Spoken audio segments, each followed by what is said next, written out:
Start with the big idea of approaching a light from afar, then dive into the tutorial. Many games peel your eyes open to tell you about how to play it, except in Hollow Knight it teaches you through your own skepticism. Cause if you play mindlessly, then you'll just...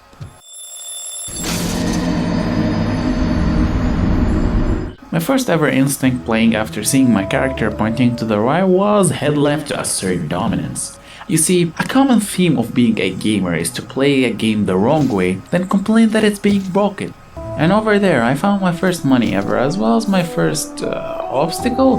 There seemed to be a wall above me and I wondered about it a bit, like, is this where the money came from? Is it going to drop me money? Is this some sort of daily login reward or something? This is the simplest example to the world of Hollow Knight and the relations between being skeptic and getting a reaction for you to reflect on. You're given a vague direction, but explore around you and you find something else. A small reward, but also a question. That's why this place was so easy for me to remember when I can wall jump. So now you have a marker to return to this place. Right here. Oh, excuse my large map. Which gets me to the next point. Psych, no, don't excuse my large map, because this map and this world is large, huge, humongous. Each one of those 15 areas have their own connections and properties. Heck, some whole areas are optional to access, but all of them have at least one or two ways to access the other areas, which puts emphasis on the first part. The more you are skeptic, the more you'll be prepared for the next big thing to happen.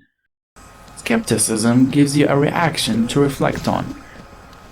Now let's take another example. Right at the beginning of the game, there's a surprise fall, and what you notice is that there's some money up there that you lost, so your brain automatically reflects.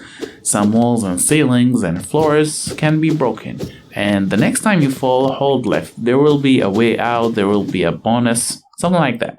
This evolves into deepness, my favorite place of the whole game. Just kidding, this place kills you faster than your mom finding out you failed all your subjects on grade 7. Why grade 7 specifically? Because science expands into biology, physics, and chemistry, which means you get your ass more beat up than the pounding a Japanese rice cake gets around Japanese New Year's.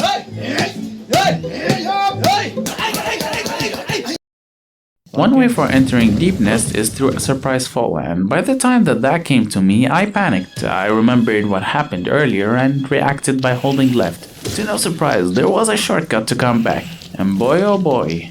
And I had time to wonder, what the f? Always say no to these things. The Grey Mourner, murder cause they can't kill you without your consent, and deepness. Never again. Now, another example of how your suspicion teaches you about your surroundings appear when you enter the heart of the map. This is around 40% progress. Here you find the player character looking up in the middle of the rain and then checking their maps over and over in curiosity. Okay, so I went down until I saw some empty waste crossroads. Alright, then I went down and I found some acid lakes. Then I went down and I found some fungi. And now I'm here even downer and deeper. And this is water. This is rainwater. Where the f? The City of Tears, built under a lake to provide water supplies, plus a nice leakage system that goes down to the sewers, which is also another area. But due to mysterious events, no one is around to fix the leak. At least, no one smart enough is. The Blue Lake itself is a place you can visit, and it acts as a major transition point between major areas in the game. And you can find multiple NPCs that roam that place going on their own journeys. This game design draws a cycle in your mind. The more you investigate around you, the more fulfilling answers you can come across.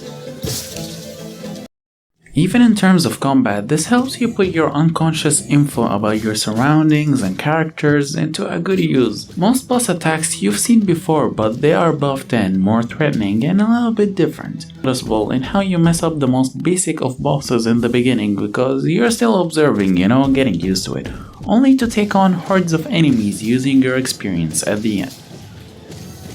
This aspect of mastering what you already discovered, what you already have access to, goes well with the second half of the puzzle.